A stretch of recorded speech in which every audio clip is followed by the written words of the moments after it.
We're talking WWE. And gentlemen, yeah, I know what I'm leading with, but do you know what I'm leading with? Ooh. Rod and Chris, I'm going to ask you every week, what story am I going to lead with this week? Lots to talk about.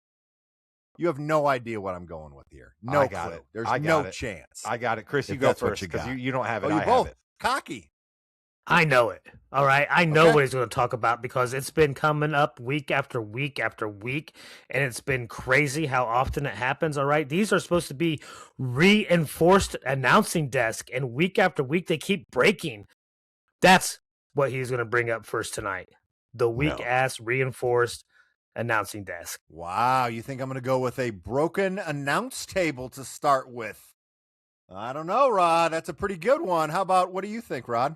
I think you are actually going to lead with a wrestling program that airs on Tuesday nights. I think you are going to lead with an elimination tournament that happened on NXT. And I think you are going to lead with the reappearance of one of our favorite wrestlers, one Johnny Gargano, a.k.a. Johnny Wrestling, being a surprise entrant in the tournament and Candice LeRae pushing him to victory, and the reemergence of our guy Johnny Gargano back in a place that meant so much to him, NXT. I'm not going to lie. That was my finisher today. I did have that as my finisher. And when we're done with the show, and I was going to say, by the way, Gargano. No, that is not what I'm leading with today. Rod, I have a question for you. All right. How is it possible to get arrested for violating a restraining order when you haven't been served with said restraining order? That's pretty good. That's definitely WWE logic at play right there, Jimmy. I'm surprised that your choice for this story angle was the restraining order and not necessarily a couple of the things that one Paul Heyman said into a microphone as Seth Rollins was being led out. Man, I get that CM Punk has crossed some lines. I get that my guy Seth Rollins has crossed some lines before. Hell, the WWE exists because they cross lines. But my goodness, Becky Lynch, sorry about you catching some strays. And I'm sorry about Seth Rollins' daughter catching some strays. My goodness, Paul Heyman stooped to a level there, Jimmy. Paul Heyman and Seth Rollins is going to be an amazing match at WrestleMania, isn't it? Because that's really kind of what they're building to, is Seth Rollins and Paul Heyman fighting, which, Chris, that makes me feel that Braun Breaker will be available for WrestleMania, and he and Seth Rollins are going to have their match. Quite possibly. I don't know where Breaker was on his rehab or how long they thought he was going to be out, but right, that's what they want. If you're a WWE, you want Breaker back so he can fight Rollins at WrestleMania, right? I will say this, though, Jimmy, to answer your original question. Yeah, I've seen this happen in real life. They'll go ahead and say, okay, yeah, here's your restraining order. We're going to take you to jail, and we'll let the judge decide if it's legal or not. And you're just screwed. Yeah, you have to be served it.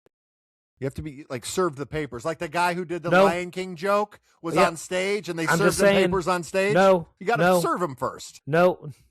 They will just pick you up and say, hey, this is out here and you're too close and we're going to take you in and let the judge sort it out and you're just screwed. Trust me, Jimmy, you're at a loss here. You don't remember what Chris was up to back in '84 in Kennebunkport. All right, you don't understand all of the different ins and outs of the shipping business that Chris was running. There was a whole thing with the Icelanders. There was shipping, a lot of trouble. That was the business. Yeah, it was importing, exporting for sure. No question about that.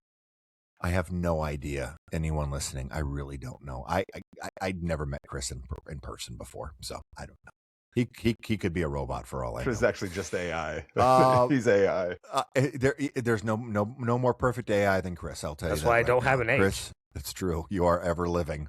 Penta and Dom Mysterio. Penta retains, but that's not the story. The demon is back. Finn Balor, the demon. We got the vignette. We got the little glimpse. WrestleMania is going to be awesome, Rod. Demon Finn Balor. Dom Mysterio, they're going to have a banger of a match, and Demon's going to win. I'd love to see that. I think Finn Balor needs a win. I think Finn Balor needs some momentum. I think he's a heck of a wrestler. I think as much guff as I give Dom Mysterio on this podcast, he is a heck of a wrestler. So you are right there when you say that they will give us a tremendous match. I think we will have to wait to see where it falls on the card. You know as well as I do that can really spell your fate at WrestleMania. Are you coming after a match that everybody's on high and then they're leaving and getting some popcorn, or are they a little worn out because the match, you know what I mean? It's going to really depend on where they put him and Dom. But I think that's going to make for a heck of a match.